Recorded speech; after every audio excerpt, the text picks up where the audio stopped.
the exponential growth of technology. So exponential is just a very fast and tremendous growth in a short period of time. So for example, if you think about the early 90s, there's a lot that took place in the 90s in terms of technological growth. Google at that time was in beta mode. So it wasn't even a Google during the 90s that people were using that we see prevalent today. This is also a time when Windows 95 was something that people started to actually use. You also seen the actual invention of DVDs, and that was a transition from VHS tapes to DVDs, as well as CD players, and PlayStation came out during that time. And Wu-Tang Clan dropped, both of their albums. And I mentioned them specifically because the Wu-Tang was basically considered the hip hop group that carried the cultural elements of the 5% as a banner. Now, prior to the Wu-Tang dropping their albums and inserting elements of our culture in the public domain and exposing people to who the 5% actually is, we were very prevalent during the golden era of hip hop, where you had Poor Righteous Teachers, you had Brand Nubian, you had Rakim, you had all of these various different artists that were operating from a backdrop of Black consciousness, as well as Islam, as well as the 5% and other different cultural perspectives at that time. So it was a backdrop that exposed many people to our cultural elements.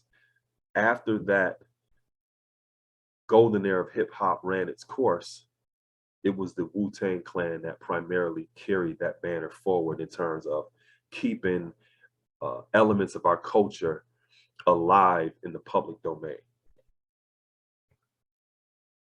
So in terms of technology, just within the span of the 90s into the 2000s, that exponential growth saw various different things happen. You had the development of apps. So in the early 2000s, you've seen just the development of apps. And then in the right-hand corner, you can see cell phone technology developed. And to kind of put that in perspective, prior to the 2000s, computers were this big, bulky desktop object that you had to plug in the wall that had landline service. And that's what a computer primarily was. So within a span of a decade, you go from that to being able to carry a computer in your actual pocket. So that growth of technology and that advancement was vast. Also during that time period, from the 90s into the 2000s, you started to see the development of blogging, or people writing articles, and vlogging, what people, call today, doing podcasting and, interviewing and video content creation today.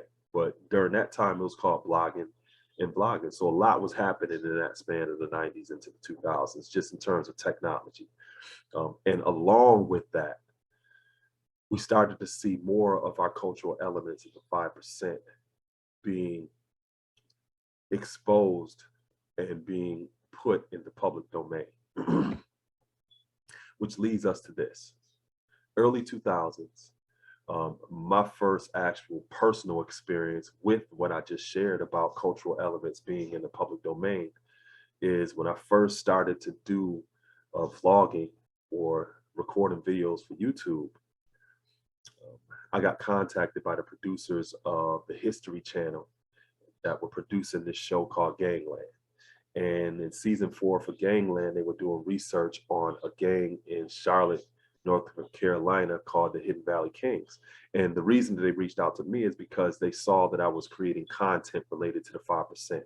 I was primarily the first person who was creating content online in terms of audio visual content related to the 5%. Not the only person, but one of the primary people who was doing it at that time.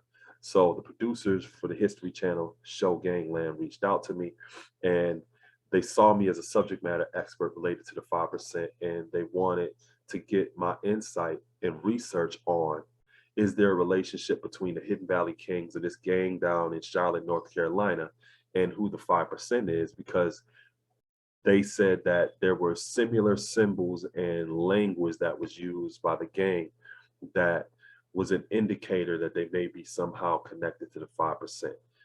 Through my research and being a subject matter expert, I was able to demonstrate to the producers of the show that there is no connection.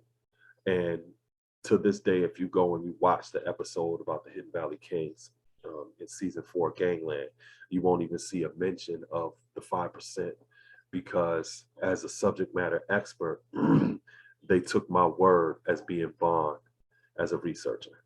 Now, I didn't ask anybody, should I take the initiative to do this? I did that within good conscience, knowing that I am being an ambassador and positively representing our nation in the public domain already anyway. And I took that initiative from that perspective in terms of making sure that I was able to correct any type of misinformation or disinformation related to us being associated with the gang in North Carolina. Move forward into around 2014. From that time period of this initial incident happening with the producers of the History Channel show Gangland reaching out to me, I was consistently creating content, consistently writing articles, recording videos, doing speaking engagements, all of these various different things within the public domain as an ambassador of such, of our nation. And when 2014 happened and Jay-Z and Beyonce were at a Brooklyn Nets game, he was wearing our universal flag as a necklace. The international press reached out to me first. And again, they reached out to me because of the digital footprint that I was already creating as a subject matter expert and a person publicly representing who we are as the 5%. Not because I asked somebody, can I do this? Or not because somebody appointed me in that position. I was just doing what I thought was important and positive in terms of representation of who we are in the public domain. So when the press reached out to me, I was able to provide them with some insight into this.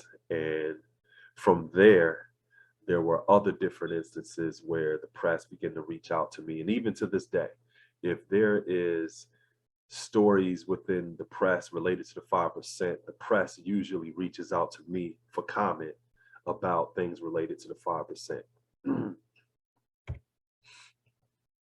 A short few months after this news story broke about Jay-Z and some of the misinformation that was put out about him wearing the universal flag, you had a concert that happened in Brooklyn, which we refer to as Medina. And at that concert, just a few short months after this incident with Jay-Z, Jay-Z appears at the concert and he's surrounded by Muslims. And these are some of the people who were present during that time. The person that he's putting the universal flag necklace on, some of you are familiar with him. He's a rap artist named Jay Electronica. None of the people that you see in this image are of the 5%. None of them. They're majority Muslims. Jay Electronica is a Muslim / Moor, and he has studied under the 5%, but none of the people that you see here represent the 5%, and none of the people that you see on these images at this concert actually represents the integrity and the identity of that universal flag. Now, many of us saw this as a problem and an issue, but nothing was actually done about this because we weren't in the legal position to do anything about anything like this. But maybe write articles or to post things on social media, sharing our perspective on how we saw this actual event, which is one thing that I did actually do. So from that time period of that, there's many other things that I was also doing as an ambassador of the 5%. I had the privilege of working with Samuel L. Jackson in the Enslaved docuseries that came out. I also was a part of helping establish the Niagara Falls Underground Railroad Heritage Center. In the lower left-hand corner, you can see a life-size cutout of me actually within the museum, and I'm wearing the universal flag. In the center, you see me at a panel discussion with the United Nations, and you see our universal flag in the background. And I specifically spoke about knowledge of self during this panel discussion related to the enslaved docu-series that I was actually a part of.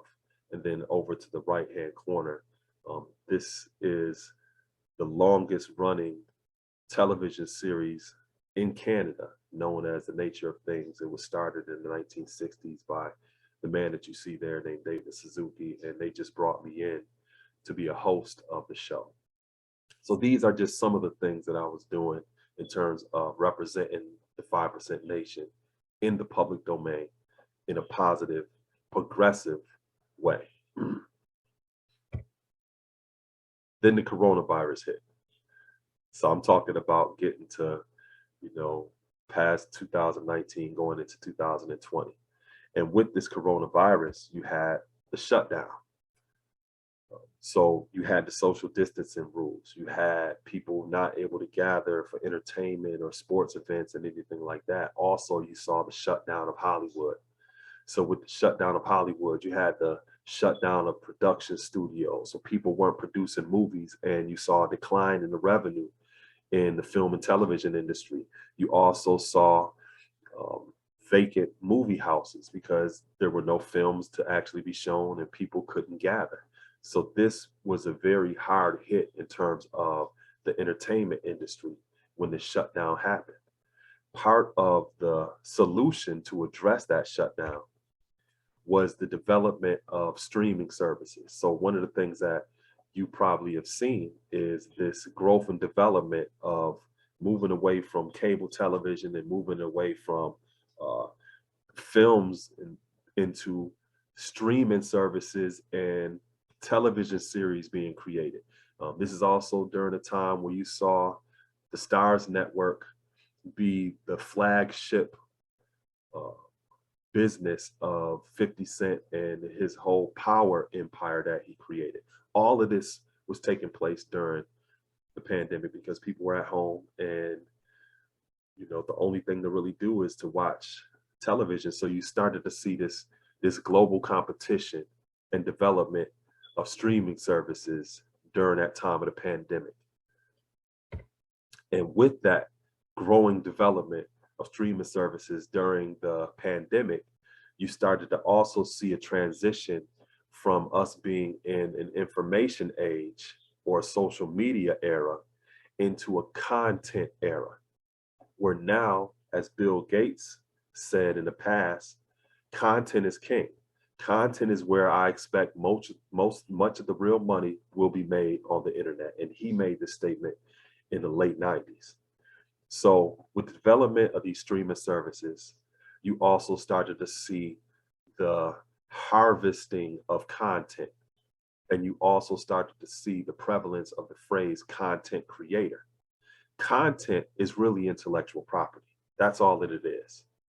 So you started to also see people who were creating skits on Instagram or on Facebook as comedians, going from doing that to having their own series, or skits on YouTube, from going to that, from that going to creating entire television series on these streaming services.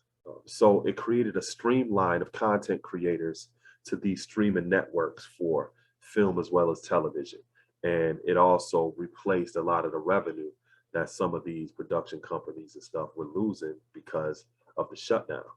So keep that in mind. We're in an era now where content is considered king, and content is intellectual property. It is a person's ideas. So in terms of influencer marketing growth, you also saw something that happened exponentially.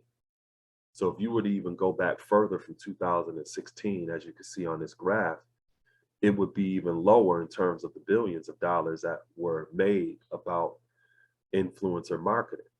Now you look at that growth, which is over $10 billion within a span of only like 5 years. That's crazy. So influencer marketing growth is basically people who are considered influencers or people who have a lot of followers on some of these social media apps. You have companies who utilize them to market their products and services. So they pay them a certain amount of money in order for them to promote their products and services.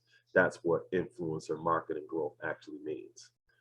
So you also started to see strategies being shared in terms of content creation and people having more control over their narrative. This is the era that we're existing in at this moment.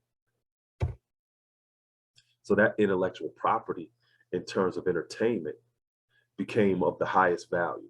Now, when you're talking about a few short years ago with the age of social media, that turned the corner in terms of content creation and the value of intellectual property. So in other words, at one point, the highest value was just simply in data. Now you're to the point where data is also as valuable as content creation or intellectual property. So when I say content creation, I'm using that also in exchange for intellectual property. It's the same thing.